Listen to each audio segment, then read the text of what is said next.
हर सुबह और भी सुंदर लगता है। रानू, तुम्हारी मुस्कान ही मेरी सुबह है। तुम्हारे बिना मैं अधूरा हूँ।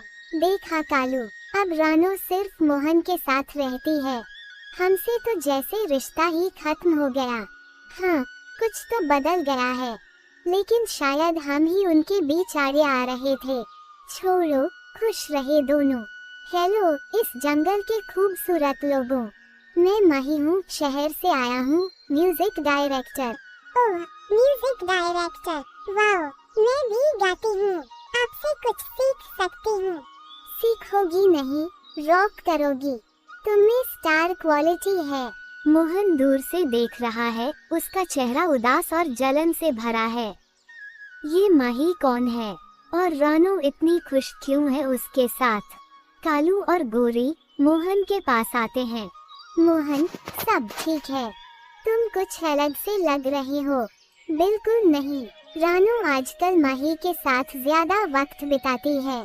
शायद तुम्हें रानू से बात करनी चाहिए। गलतफहमियां रिश्ते बिगाड़ देती हैं। रात का समय, रानू अकेली सोच रही है।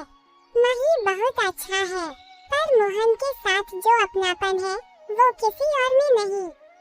अगले दिन मोहन और रानू आमने सामने। माही तो बड़ा टैलेंटेड है ना, अब शायद तुम्हें मेरी जरूरत नहीं। मोहन, क्या तुम सोचते हो मैं सिर्फ इसलिए माही से मिली क्योंकि तुमसे बोर हो गई? तो क्यों, क्या कमी रह गई थी मेरे प्यार में? कमी तुममें नहीं, भरोसे में थी, और वो तुमने खो दिया।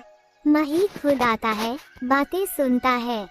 सॉरी दोस्तों, मुझे लग रहा है मेरी वजह से कुछ गलतफहमी हो गई है। रानू, तुम और मोहन एक दूसरे के लिए बने हो, मैं सिर्फ दोस्त बनना चाहता था। रानू और मोहन एक डाल पर फिर से साथ बैठे हैं।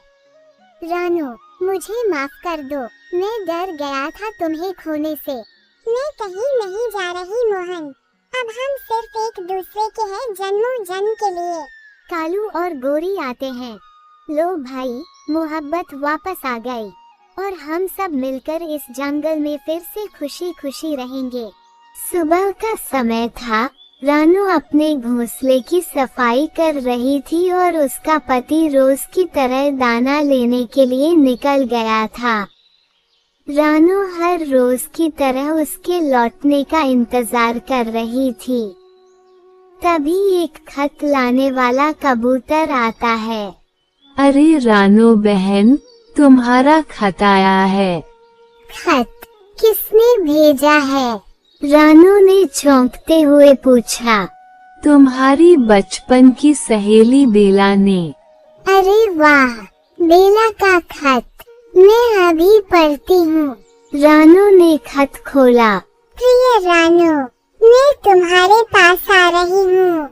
एक हफ्ते तुम्हारे साथ रहूंगी, हमारी ढेर सारी बातें होंगी। रानू खुशी से झूम उठी। वो सीधा खेत की ओर भागी जहाँ उसका पति दाना इकट्ठा कर रहा था। पति जी, एक खुशखबरी है।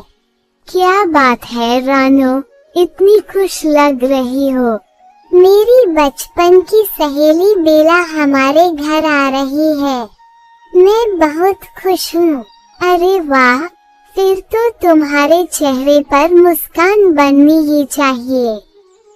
चलो, उसके स्वागत की तैयारी करते हैं। शाम तक दोनों ने मिलकर घोंसला सजाया, दाने इकट्ठा किए और खिचड़ी भी बनाई। अगली सुबह बेला आ गई।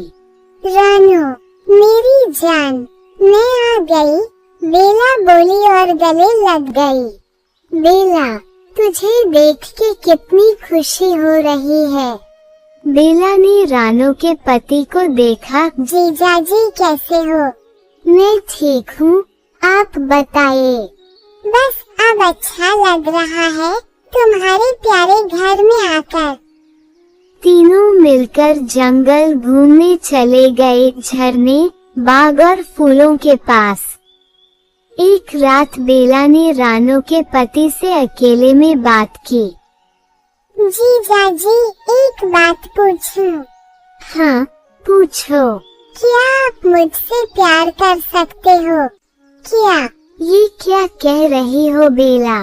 रानू तो हमेशा तुम्हारी रही, मुझे कोई प्यार करने वाला नहीं मिला। एक मौका दो ना।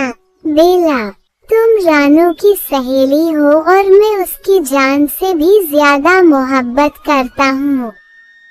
तुमने अगर एक बार और ऐसा कहा तो मैं रानू को सब बता दूंगा। बेला गुस्से में झूठी कहानी बना देती है और अगले दिन रानू को कहती है, रानू, तुम्हारे पति ने मुझे गले लगने को कहा, वो तुम्हारे पीछे मेरे साथ। रानू का दिल टूट जाता है, लेकिन वो शांत रहती है। वो अपने पति से बात करती है। पति ने सब सच बता दिया। रानू, मैं तुम्हारा हूँ और हमेशा तुम्हारा रहूंगा। बेला झूठ बोल रही है।